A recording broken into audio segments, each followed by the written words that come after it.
Soft or hard?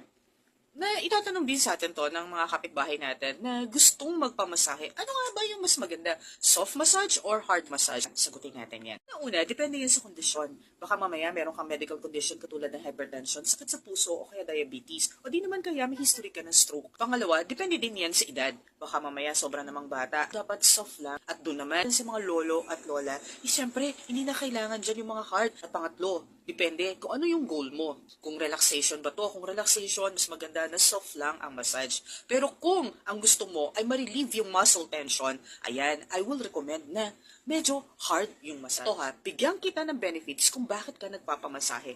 Una-una, nakakatulong ito to relieve muscle tension.